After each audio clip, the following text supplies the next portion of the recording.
New York City is more than just a skyline. It's a timeline built from steel, stone, and sheer ambition. To truly understand this city, you have to look up. Long before the skyscrapers, before the neon glow, this was a small Dutch trading post called New Amsterdam. The streets were narrow, formed without a plan. The buildings were practical. Brick warehouses, modest homes, simple churches. But even then, one thing was clear. Land was limited and space was precious. That pressure would go on to shape everything. In 1811, Manhattan introduced its now famous grid system. This rigid layout of streets and avenues turned the island into a giant real estate blueprint.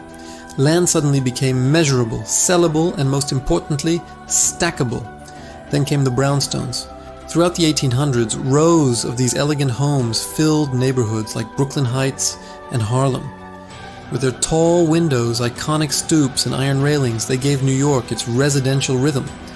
Dense and urban, but still human in scale. But the real transformation began when steel met the elevator. In the late 19th century, the invention of the safety elevator and the steel frame changed architecture forever. Buildings no longer needed thick stone walls to hold themselves up. They could rise much, much higher. New York didn't just adopt the skyscraper, it perfected it. Take the Flatiron Building, completed in 1902. It sliced through Manhattan with its unique triangular shape. People at the time thought it might blow over in a strong wind. It didn't. Instead, it proved that the future was vertical. This kicked off a race to the sky. In the 1920s and 30s, New York entered its glamorous Art Deco golden age. Buildings became bold, geometric, and dazzling. The Chrysler Building, finished in 1930, was briefly the tallest in the world.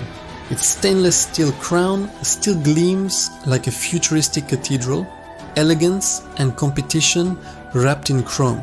Just 1 year later, the Empire State Building claimed the title.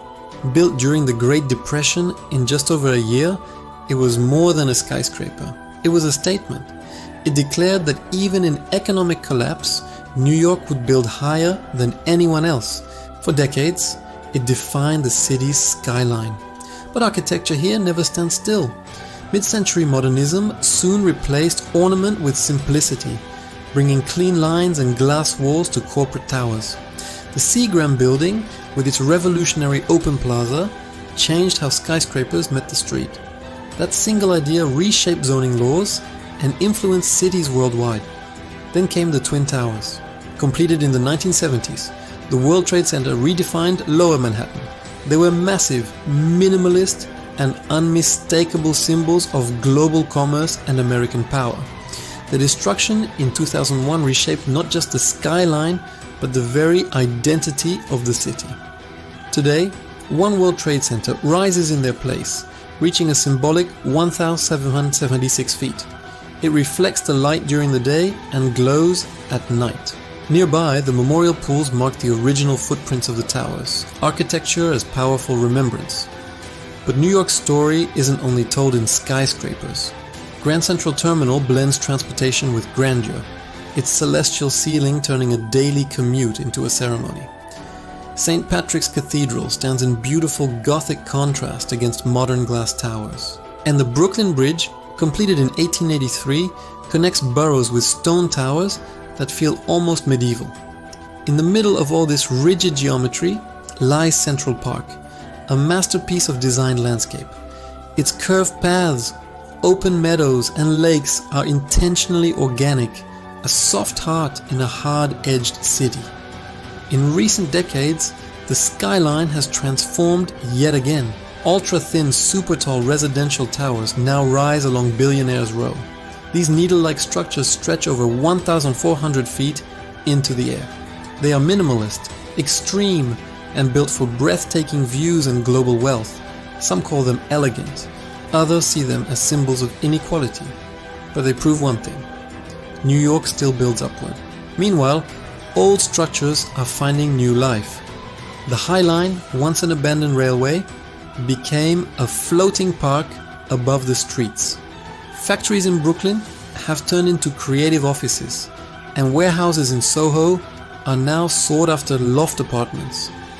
New York doesn't just demolish, it reinvents.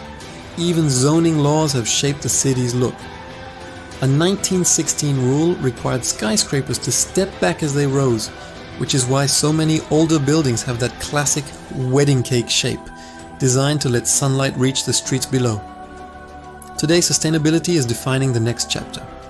We see green roofs, energy-efficient glass, and flood-resistant foundations built in response to storms like Hurricane Sandy. As the world changes, New York's architecture must adapt again.